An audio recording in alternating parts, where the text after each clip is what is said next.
നമ്മുടെ സ്വന്തം പൃഥ്വിരാജ് വരാനായിട്ട് പോകുന്നു.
Thank you.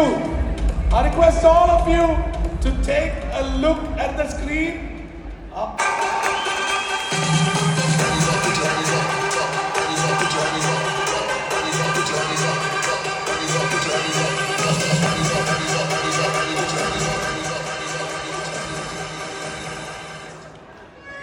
Okay?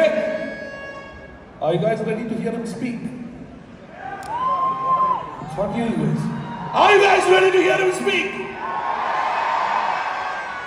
Now the crowd has spoken, but one more time, before he speaks, let me hear in Sharjah. 1, 2, 3, go! That's for you, Prithvi. Please. Namaskaram, Sharjah. Firstly, ഒരുപാട് നന്ദി. ഇത്ര വലിയൊരു വരവേൽപ്പും നേരത്തെ ഉണ്ടായിരുന്ന wonderful performance from the dance group and for the AV that you put out. ശരിക്കും actually എനിക്ക് തോന്നുന്നു ഞാൻ മാത്രമല്ല ഒരു നടനോ നടിയോ നമ്മുടെ കരിയറിനെ കുറിച്ച് അങ്ങനെ എന്തും ചിന്തിക്കാറൊന്നുമില്ല. ഇങ്ങനെ പലപ്പോഴൊക്കെ കാണുമ്പോഴാണ് കുറേ വർഷമല്ലേ നമ്മൾ തന്നെ ആലോചിക്കുന്നത്. So thank you for the trip down memory lane. ഞാൻ ഇന്ന് ഉച്ചയ്ക്ക് നമ്മളെല്ലാവരും ഇൻഫോർമൽ ആണെന്ന് കൂടിയപ്പോൾ ഞാൻ പറഞ്ഞതാണ്. ആക്ച്വലി എനിക്ക് തോന്നുന്നു ഞാൻ ആദ്യമായിട്ടാണ് ഓണം ഇതുപോലെ മറ്റൊരു സ്ഥലത്ത് ഒരു വലിയ കമ്മ്യൂണിറ്റിയുമായി ഞാൻ ആഘോഷിക്കുന്നത്. അപ്പൊ ഇന്ന് ഇവിടെ വന്നപ്പോൾ എനിക്ക് തോന്നിയൊരു കാര്യം, ഇങ്ങനെയാണ് ഓണം ആഘോഷിക്കേണ്ടത്. വീടുകളിലെ ആഘോഷം തീർച്ചയായിട്ടും വേണം, പക്ഷെ ഓണം ഒരു സാമൂഹിക ആഘോഷമാണ്, ഒരു കമ്മ്യൂണിറ്റി ഫെസ്റ്റിവലാണ്. അപ്പോൾ അത് നമ്മൾ മലയാളികൾ, ലോകത്തെവിടെയുമുള്ള മലയാളികൾ ഒന്നിച്ചുകൂടി ഒരുമിച്ച് ആഘോഷിക്കേണ്ട ഒരു വലിയ സന്തോഷമാണ് ഓണം. ഓണത്തിന്റെ ഐതിഹ്യം നമ്മളെ പഠിപ്പിക്കുന്നതും അതാണ്, നാടും നാട്ടുകാരും എപ്പോഴും ഒരുമിച്ചുണ്ടാകണം എന്ന്. അതുകൊണ്ട് ഈ ഓണം പ്രവാസി മലയാളികൾക്കൊപ്പം ഇവിടെ ഷാർജയിൽ നിങ്ങളോടൊപ്പം ആഘോഷിക്കാൻ സാധിച്ചതിൽ ഒരുപാട് സന്തോഷം. Wish you all A very very happy Onam. സന്തോഷവും സമൃദ്ധിയും ഐശ്വര്യവും നിറഞ്ഞൊരു ഓണവും ഒരു വർഷവും നിങ്ങൾക്ക് ഞാൻ നേരുന്നു. നേരത്തെ പറഞ്ഞ പോലെ ഇനി ഒരുപാട് ആഘോഷങ്ങൾ ഇതുപോലെ നിങ്ങളുടെ കൂടെ എത്തിച്ചേരാൻ സാധിക്കട്ടെ. ഇനിയും സിനിമകൾ, ഇനിയും സിനിമ എക്സ്പീരിയൻസുകൾ എന്നിലൂടെ നിങ്ങളിലേക്ക് എത്താൻ ഈശ്വരൻ അനുഗ്രഹിക്കട്ടെ. Thank you once again for the wonderful reception. It's just a joy being here. Thank you so much. Thank you, Prithvi. Thank you for being here. It's a proud privilege to have you here. പ്രത്യേകിച്ച് ഓണത്തിന് പൃഥ്വി നമുക്ക് കിട്ടി എന്നുള്ളത് വലിയ സന്തോഷത്തോടുകൂടിയാണ് പറയുന്നത്. പക്ഷേ അതിനു മുമ്പ് കഴിഞ്ഞ ദിവസം ഒരു പുതിയ ട്രെയിലർ കണ്ടു, വിലായത്ത് ബുദ്ധ. That's your next release, അല്ലേ? അതെ, അടുത്ത റിലീസ് ആവുന്ന സിനിമയാണ്. അത് ക്ലോസ് ടു യുവർ ഹാർട്ട് കൂടിയാണ്. കാരണം സച്ചി എഴുതാനല്ല, സച്ചി സംവിധാനം ചെയ്യാനിരുന്ന സിനിമയാണ്. ഞങ്ങൾ ആക്ച്വലി അയ്യപ്പനും കോശിയും എന്ന സിനിമയ്ക്ക് ശേഷം സച്ചി അടുത്ത് ചെയ്യാനിരുന്ന സിനിമ അതല്ല, പക്ഷെ ആ സമയത്താണ് ആദ്യമായിട്ട് സച്ചി എന്നോട് ആ സിനിമയുടെ റിലീസ്. നിർഭാഗ്യവശാൽ സച്ചി നമ്മളോടൊപ്പം ഇല്ല. പക്ഷെ ഒരു വലിയ സന്തോഷമുള്ളത്, സച്ചിയുടെ അസോസിയേറ്റ് ഡയറക്ടറായിരുന്ന ലൂസിഫറിലും ബ്രോഡാഡിയിലും എന്നോടൊപ്പം എൻ്റെ ടീമിലുണ്ടായിരുന്ന എന്റെയും അസോസിയേറ്റ് ആയിരുന്ന ജയൻ നമ്പ്യാരുടെ ആദ്യത്തെ സിനിമയാണ് വിലായത്ത് ബുദ്ധ. എനിക്ക് തോന്നുന്നു പുസ്തകം വായിച്ചിട്ടുള്ള കുറച്ചു പേരെങ്കിലും ഇവിടെ ഉണ്ടാകും. അപ്പൊ ആ ഇന്ദുഗോപന്റെ ആ കഥ, പുസ്തകത്തിലെ ആ കഥ, മോഹനനും ഭാസ്കരൻ മാഷും തമ്മിലുള്ള ആ കഥ സിനിമാവിഷ്കരണം എന്ന രീതിയിൽ കുറച്ചുകൂടി മാറ്റങ്ങളൊക്കെ ചേർത്ത് അതൊരു എന്റർടൈനിങ്, ഒരു കമേഴ്ഷ്യൽ എന്റർടൈനർ എന്ന നിലയിൽ ഒരു സിനിമയായി ജയൻ നന്നായി എടുത്തിട്ടുണ്ട് എന്ന് ഞാൻ വിശ്വസിക്കുന്നു. ഞാൻ അഭിനയിച്ച സിനിമ ആയതുകൊണ്ടും ജയൻ ഒരു കണക്കിൽ പറഞ്ഞാൽ എൻ്റെ തന്നെ ഒരു ശിഷ്യനും ആയതുകൊണ്ട് ഞാൻ അതിനെക്കുറിച്ച് കൂടുതൽ പറയുന്നില്ല. എന്തായാലും I am very proud of the film. കാരണം എൻ്റെ കൂടെ വർക്ക് ചെയ്ത ഒരാളുടെ ആദ്യത്തെ സിനിമയല്ലേ. അപ്പോൾ ഞാൻ എപ്പോഴും എൻ്റെ എല്ലാ അസിസ്റ്റൻസിനോടും പറയും, നിങ്ങൾ എല്ലാവരും എന്നെ വെച്ച് വേണം കേട്ടോ ആദ്യത്തെ സിനിമ എടുക്കാൻ. അപ്പോൾ അങ്ങനെ സംഭവിച്ചൊരു പ്രോജക്റ്റ് എന്ന നിലയ്ക്ക് വലിയ സന്തോഷം. ഹോപ്പ്ഫുള്ളി വെരി സൂൺ അതിൻ്റെ റിലീസ് ഡേറ്റ് ഫിക്സ് ആവും. ഫിക്സ് ആയി കഴിഞ്ഞാൽ എല്ലാവരും കുടുംബസമേതം തിയേറ്ററുകളിൽ പോയി ആ സിനിമ കാണണം. And in a lot of ways ആ സിനിമ എൻ്റെ വളരെ അടുത്ത സുഹൃത്തായ സച്ചിക്കുള്ളൊരു ട്രിബ്യൂട്ട് കൂടിയാണ്. So I hope Sachy you are watching this. Thank you Praveen. എല്ലാവരും മനസ്സിൽ ആഗ്രഹിക്കുന്ന ആ ഒരു ചോദ്യം കൂടി ഞാനങ്ങ് ചോദിക്കാം. വേറൊന്നുമല്ല, ലൂസിഫർ കഴിഞ്ഞു, എമ്പുരാൻ കഴിഞ്ഞു, അസ്രയേൽ ചെയ്യണം. അത് ആ കഥ അതിന്റെ പൂർണ്ണതയിൽ എത്തണമെങ്കിൽ മൂന്നാം ഭാഗം കൂടി പറഞ്ഞാലേ അത് കംപ്ലീറ്റ് ആവുള്ളൂ. ഒരുപക്ഷെ രണ്ടാം ഭാഗത്തിൽ പറഞ്ഞു തുടങ്ങിയ ഒരുപാട് കാര്യങ്ങൾ അത് എന്താണ് ഞങ്ങൾ അതിൽ ഉദ്ദേശിച്ചത് ഫുള്ളായിട്ട് പറയണമെങ്കിൽ മൂന്നാം ഭാഗം കൂടി എടുക്കണം. ഞാൻ അടുത്ത ചെയ്യുന്ന സിനിമ അതാണോ എന്ന് എനിക്കറിയില്ല. May be I do something else. Lucifer കഴിഞ്ഞ് ബ്രോഡാഡ് ചെയ്ത പോലെ എനിക്കൊരു വേറൊരു സാധനം ചെയ്താൽ may be it will be nice for me. പക്ഷെ ഒന്നും തീരുമാനിച്ചിട്ടില്ല. ഇപ്പോൾ എനിക്ക് ഒരുപാട് അഭിനയിച്ചുകൊണ്ടിരിക്കുന്ന സിനിമകൾ പൂർത്തീകരിക്കേണ്ട ഒരു കമ്മിറ്റ്മെന്റ് ഉണ്ട്. അപ്പോൾ അതിനുശേഷം I will definitely think of what to do next. Definitely. പക്ഷേ നേരത്തെ ഒരു വീഡിയോ കൊണ്ട് ഇഷ്ടമായി എന്ന് പറഞ്ഞല്ലോ, ഒരു വീഡിയോ കൂടി കാണാനുണ്ട്. നമുക്ക് ആ വീഡിയോ കാണാം. On the sides. Can I have the video, please? He carried one of the most challenging roles of recent times.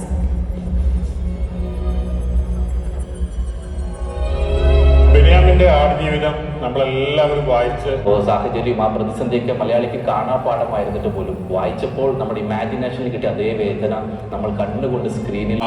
നിർഭാഗ്യവശാൽ സച്ചിൻ നമ്മളോടൊപ്പം ഇല്ല. പക്ഷെ ഒരു വലിയ സന്തോഷമുള്ളത് സച്ചിയുടെ അസോസിയേറ്റ് ഡയറക്ടറായിരുന്ന ലൂസിഫറിലും ബ്രോഡാഡിയിലും എന്നോടൊപ്പം എൻ്റെ ടീമിലുണ്ടായിരുന്ന എൻ്റെയും അസോസിയേറ്റ് ആയിരുന്ന ജയൻ നമ്പ്യാരുടെ ആദ്യത്തെ സിനിമയാണ് വിലായത് ബുദ്ധ. എനിക്ക് തോന്നുന്നു പുസ്തകം വായിച്ചിട്ടുള്ള കുറച്ച് പേരെങ്കിലും ഇവിടെ ഉണ്ടാകും. അപ്പോൾ ആ ഇന്ദുഗോപന്റെ ആ കഥ, പുസ്തകത്തിലെ ആ കഥ, മോഹനനും ഭാസ്കരൻ മാഷും തമ്മിലുള്ള ആ കഥ സിനിമാവിഷ്കരണം എന്ന രീതിയിൽ കുറച്ചുകൂടി മാറ്റങ്ങളൊക്കെ ചേർത്ത് അതൊരു എന്റർടൈനിങ്, ഒരു കമേഴ്ഷ്യൽ എന്റർടൈനർ എന്ന നിലയിൽ ഒരു സിനിമയായി ജയൻ നന്നായി എടുത്തിട്ടുണ്ട് എന്ന് ഞാൻ വിശ്വസിക്കുന്നു. ഞാൻ അഭിനയിച്ച സിനിമ ആയതുകൊണ്ടും ജയൻ ഒരു കണക്കിൽ പറഞ്ഞാൽ എൻ്റെ തന്നെ ഒരു ശിഷ്യനും ആയതുകൊണ്ട് ഞാൻ അതിനെക്കുറിച്ച് കൂടുതൽ പറയുന്നില്ല. എന്തായാലും I am very proud of the film. കാരണം എൻ്റെ കൂടെ വർക്ക് ചെയ്ത ഒരാളുടെ ആദ്യത്തെ സിനിമയല്ലേ. അപ്പോൾ ഞാൻ എപ്പോഴും എൻ്റെ എല്ലാ അസിസ്റ്റൻസിനോടും പറയും, നിങ്ങൾ എല്ലാവരും എന്നെ വെച്ച് വേണം കേട്ടോ ആദ്യത്തെ സിനിമ എടുക്കാൻ. അപ്പോൾ അങ്ങനെ സംഭവിച്ചൊരു പ്രോജക്റ്റ് എന്ന നിലയ്ക്ക് വലിയ സന്തോഷം. ഹോപ്പ്ഫുള്ളി വെരി സൂൺ അതിൻ്റെ റിലീസ് ഡേറ്റ് ഫിക്സ് ആവും.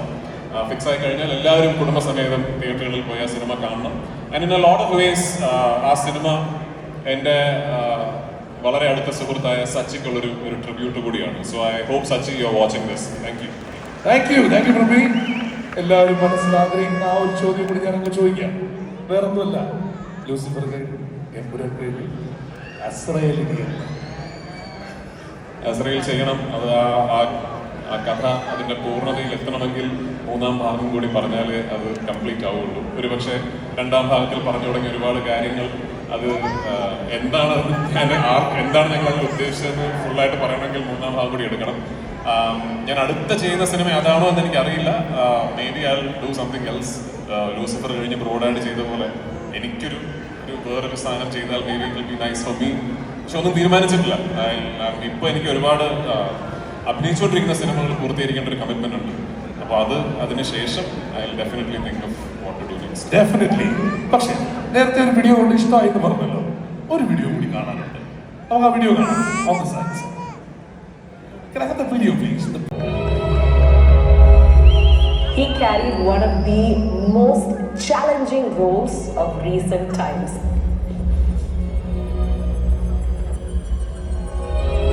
ബെന്യാമിന്റെ ആടുജീവിതം നമ്മളെല്ലാവരും വായിച്ച് സാഹചര്യം ആ പ്രതിസന്ധിയൊക്കെ മലയാളിക്ക് കാണാപ്പാടമായിരുന്നിട്ട് പോലും വായിച്ചപ്പോൾ നമ്മുടെ ഇമാജിനേഷനിൽ കിട്ടിയ അതേ വേദന നമ്മൾ കണ്ണുകൊണ്ട് സ്ക്രീനിൽ. നിർഭാഗ്യവശാൽ സച്ചിൻ നമ്മളോടൊപ്പം ഇല്ല. പക്ഷെ ഒരു വലിയ സന്തോഷമുള്ളത് സച്ചിയുടെ അസോസിയേറ്റ് ഡയറക്ടറായിരുന്ന ലൂസിഫറിലും ബ്രോഡാഡിയിലും എന്നോടൊപ്പം എൻ്റെ ടീമിലുണ്ടായിരുന്ന എൻ്റെയും അസോസിയേറ്റ് ആയിരുന്ന ജയൻ നമ്പ്യാരുടെ ആദ്യത്തെ സിനിമയാണ് വിലായത് ബുദ്ധ. എനിക്ക് തോന്നുന്നു പുസ്തകം വായിച്ചിട്ടുള്ള കുറച്ച് പേരെങ്കിലും ഇവിടെ ഉണ്ടാകും. അപ്പൊ ആ ഇന്ദുഗോപന്റെ ആ കഥ, പുസ്തകത്തിലെ ആ കഥ, മോഹനനും ഭാസ്കരൻ മാഷും തമ്മിലുള്ള ആ കഥ സിനിമാവിഷ്കരണം എന്ന രീതിയിൽ കുറച്ചുകൂടി മാറ്റങ്ങളൊക്കെ ചേർത്ത് അതൊരു എന്റർടൈനിങ്, ഒരു കമേഴ്ഷ്യൽ എന്റർടൈനർ എന്ന നിലയിൽ ഒരു സിനിമയായി ജയൻ നന്നായി എടുത്തിട്ടുണ്ട് എന്ന് ഞാൻ വിശ്വസിക്കുന്നു. ഞാൻ അഭിനയിച്ച സിനിമ ആയതുകൊണ്ടും ജയൻ ഒരു കണക്കിൽ പറഞ്ഞാൽ എൻ്റെ തന്നെ ഒരു ശിഷ്യനും ആയതുകൊണ്ട് ഞാൻ അതിനെക്കുറിച്ച് കൂടുതൽ പറയുന്നില്ല. എന്തായാലും I am very proud of the film. കാരണം എൻ്റെ കൂടെ വർക്ക് ചെയ്ത ഒരാളുടെ ആദ്യത്തെ സിനിമയല്ലേ. അപ്പോൾ ഞാൻ എപ്പോഴും എൻ്റെ എല്ലാ അസിസ്റ്റൻസിനോടും പറയും, നിങ്ങൾ എല്ലാവരും എന്നെ വെച്ച് വേണം കേട്ടോ ആദ്യത്തെ സിനിമ എടുക്കാൻ. അപ്പോൾ അങ്ങനെ സംഭവിച്ചൊരു പ്രോജക്റ്റ് എന്ന നിലയ്ക്ക് വലിയ സന്തോഷം. ഹോപ്പ്ഫുള്ളി വെരി സൂൺ അതിൻ്റെ റിലീസ് ഡേറ്റ് ഫിക്സ് ആവും. ഫിക്സ് ആയി കഴിഞ്ഞാൽ എല്ലാവരും കുടുംബസമേതം തിയേറ്ററുകളിൽ പോയി ആ സിനിമ കാണണം. And in a lot of ways ആ സിനിമ എൻ്റെ വളരെ അടുത്ത സുഹൃത്തായ സച്ചിക്കുള്ളൊരു ട്രിബ്യൂട്ട് കൂടിയാണ്. So I hope Sachy you are watching this. Thank you. Thank you Praveen. എല്ലാവരും മനസ്സിൽ ആഗ്രഹിക്കുന്ന ആ ഒരു ചോദ്യം കൂടി ഞാനങ്ങ് ചോദിക്കാം. വേറൊന്നുമല്ല, ലൂസിഫർ കഴിഞ്ഞു, എമ്പുരാൻ കഴിഞ്ഞു, അസ്രയേൽ ചെയ്യണം. അത് ആ കഥ അതിന്റെ പൂർണ്ണതയിൽ എത്തണമെങ്കിൽ 3-ാം ഭാഗം കൂടി പറഞ്ഞാലേ അത് കംപ്ലീറ്റ് ആവുള്ളൂ. ഒരുപക്ഷെ 2-ാം ഭാഗത്തിൽ പറഞ്ഞു തുടങ്ങിയ ഒരുപാട് കാര്യങ്ങൾ അത് എന്താണ് ഞങ്ങൾ അതിൽ ഉദ്ദേശിച്ചത് ഫുള്ളായിട്ട് പറയണമെങ്കിൽ 3-ാം ഭാഗം കൂടി എടുക്കണം. ഞാൻ അടുത്ത ചെയ്യുന്ന സിനിമ അതാണോ എന്ന് എനിക്കറിയില്ല. May be I will do something else. Lucifer കഴിഞ്ഞ് ബ്രോഡായിട്ട് ചെയ്ത പോലെ എനിക്കൊരു വേറൊരു സാധനം ചെയ്താൽ may be it will be nice for me. പക്ഷെ ഒന്നും തീരുമാനിച്ചിട്ടില്ല. ഇപ്പോൾ എനിക്ക് ഒരുപാട് അഭിനയിച്ചുകൊണ്ടിരിക്കുന്ന സിനിമകൾ പൂർത്തീകരിക്കേണ്ട ഒരു കമ്മിറ്റ്മെന്റ് ഉണ്ട്. അപ്പോൾ അതിനുശേഷം I will definitely think of what to do next. Definitely. പക്ഷേ നേരത്തെ ഒരു വീഡിയോ കൊണ്ട് ഇഷ്ടമായി എന്ന് പറഞ്ഞല്ലോ, ഒരു വീഡിയോ കൂടി കാണാനുണ്ട്. നമുക്ക് ആ വീഡിയോ കാണാം. On the sides. Can I have the video, please? He carried one of the most challenging roles of recent times.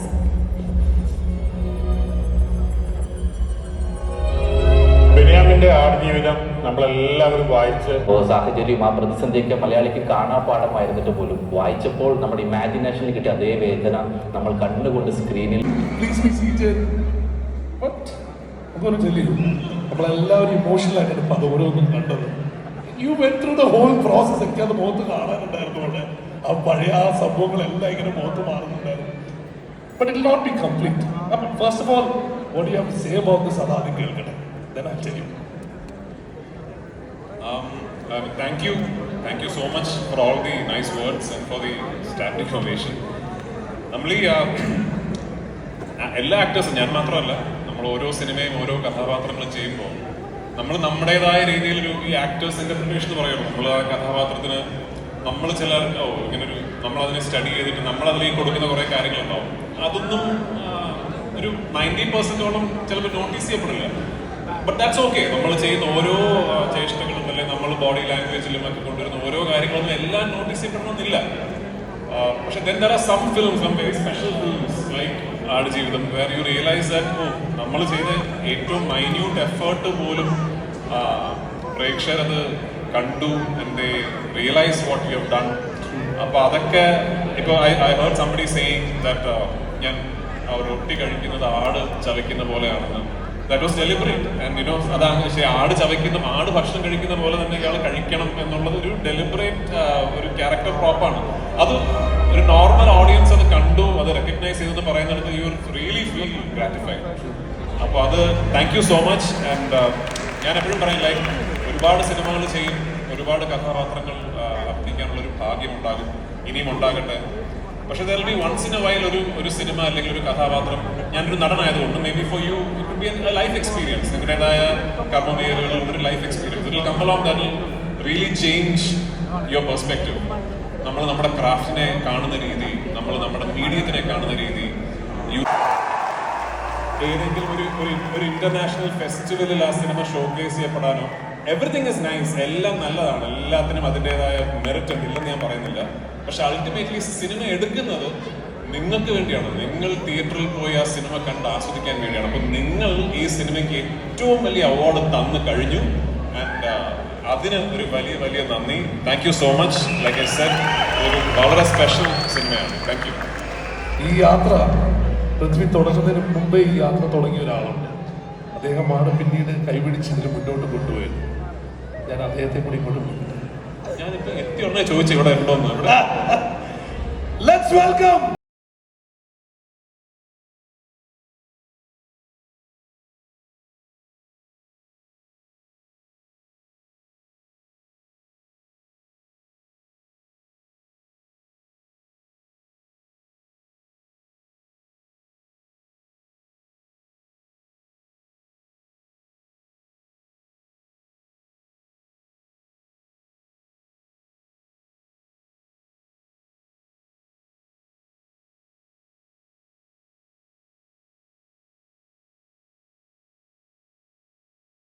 Award പൂർണ്ണമാവണമെങ്കിൽ തീർച്ചയായും ഇദ്ദേഹം കൂടി ഇവിടെ ഉണ്ടാവണമെന്നുള്ളത് നമ്മുടെ ആഗ്രഹമായിരുന്നു. അത് പറഞ്ഞ ഉടൻ വേറൊന്നും പറഞ്ഞില്ല, ഡേറ്റ് പറ ഞാൻ ഇവിടെ ഉണ്ടാവും എന്ന് പറഞ്ഞ ആളാണ് വിളിച്ചത്. അതിനൊരു ഉഗ്ര കൈയ്യടി സ്വാഗതം.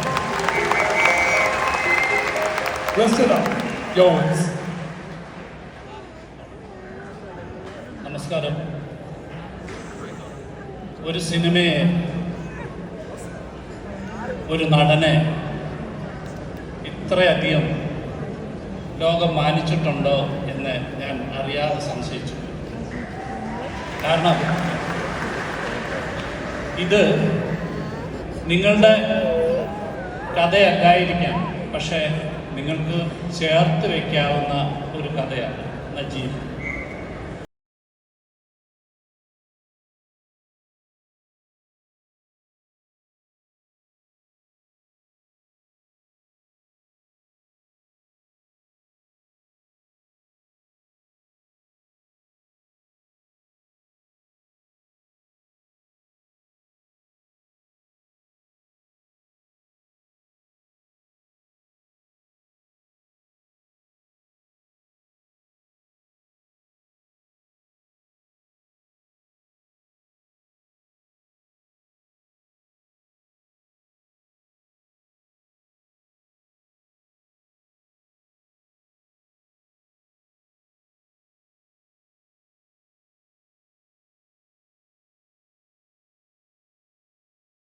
No.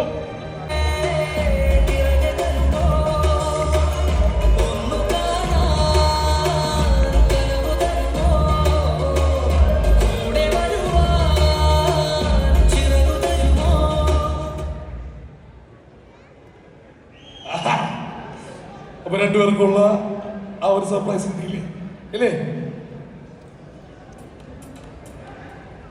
ജോബ് ഞാനും ആക്ച്വലി ഞങ്ങളുടെ ഗ്യാങ്ങിൽ ഒരാളുണ്ടായിരുന്നു, നെടുപടി വേണമെങ്കിൽ മകൻ ഉണ്ണി ഉണ്ടായിരുന്നു. ജോബ് ഞാൻ ഒരുമിച്ച് പഠിച്ചാണ്. എനിക്ക് തോന്നുന്നു കുറെ ആൾക്കാർക്ക് അറിയുന്ന കഥയാണ്. അപ്പൊ അന്ന് സ്കൂളിലെ ഏറ്റവും നല്ല പാട്ടുകാരൻ ജോബാണ്. അപ്പൊ ഈ പറയുന്ന പോലെ ഞാൻ കൂടുതലും ഈ പ്രസംഗ മത്സരങ്ങൾ പാടുമായിരുന്നു കുറച്ച്, പക്ഷെ കൂടുതലും പ്രസംഗ മത്സരമൊക്കെയാണ്. പെൺകുട്ടികൾക്കിടയിൽ പ്രസംഗത്തിനൊന്നും വലിയ മാർക്കറ്റ് ഇല്ല, പാട്ടിനാണ് കൂടുതൽ മാർക്കറ്റ്. അപ്പൊ അതിന്റെ എല്ലാ ഗുണങ്ങളും മുതലെടുത്ത ഒരാളാണ് ജോബ് കുര്യൻ. കാരണം അന്ന് ഞങ്ങളൊക്കെ ഒരു 11th 12th ഒക്കെ ആകുമ്പോഴാണ് നമ്മൾ ഈ കേരള കലോത്സവം പോലെ CBSE യൂത്ത് ഫെസ്റ്റിവൽ ഭയങ്കര പോപ്പുലറായി തുടങ്ങുന്നത്. അപ്പൊ ഞങ്ങൾ ഭാരതീയ വിദ്യാഭവൻ, ഞാൻ അച്ഛൻ മരിച്ചതിന് ശേഷം സൈനിക് സ്കൂളിൽ നിന്ന് ഭാരതീയ വിദ്യാഭവനിലേക്ക് മാറി. അവിടെ വെച്ചാണ് ഞങ്ങൾ ഫ്രണ്ട്സ് ആണ്. അപ്പോൾ ഈ CBSE യൂത്ത് ഫെസ്റ്റിവലിന് ഞങ്ങൾ ഈ പ്രസംഗ മത്സരം അത് ഇതെന്നൊക്കെ പറഞ്ഞ് പോകുമ്പോൾ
ദുബായിലെ ഷാർജയിലെ so happy to be here.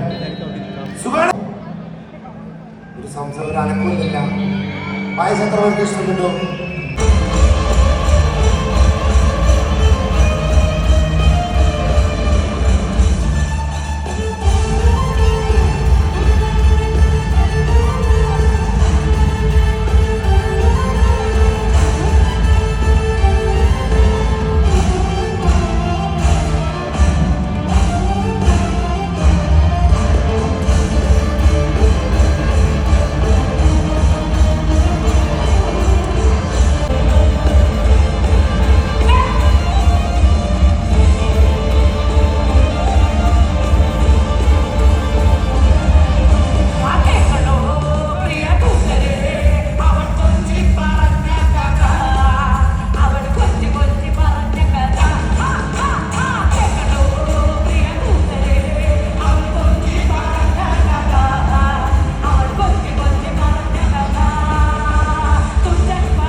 വേറെ ഏത് സ്ഥലത്ത് ചെയ്താലും കുഴപ്പമില്ല. ദുബായ് ചെന്നവർക്കൊക്കെ സത്യം അറിയാതെ.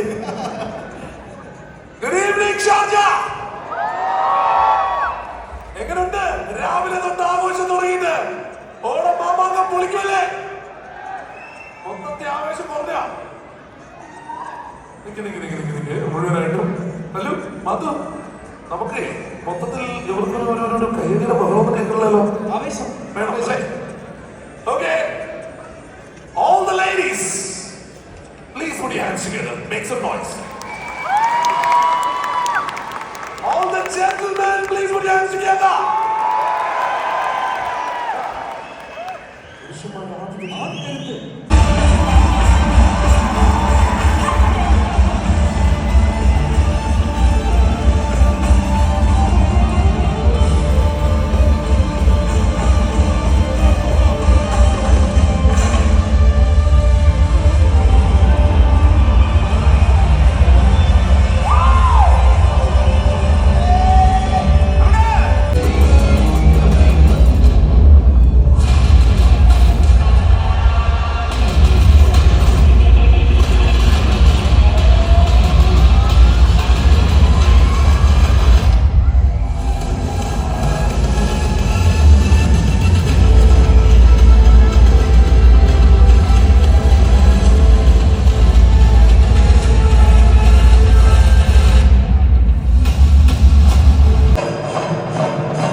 ശരിയാണ്.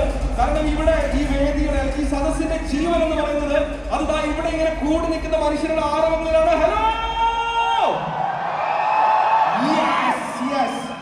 എനിക്ക് തോന്നുന്നു ഇവർക്കൊരു അവാർഡ് കൊടുത്താലോ? തീർച്ചയായിട്ടും എനിക്ക് തോന്നുന്നു നിങ്ങൾക്ക് അവാർഡ് തരുന്നുണ്ടോ? ഒരു ആവേശം തന്നത് നമ്മുടെ അവിടെ നിന്ന് അലറുമ്പോ ആവേശം തന്നതിന് എല്ലാ ചങ്ങൾക്കും നന്ദി. Love you.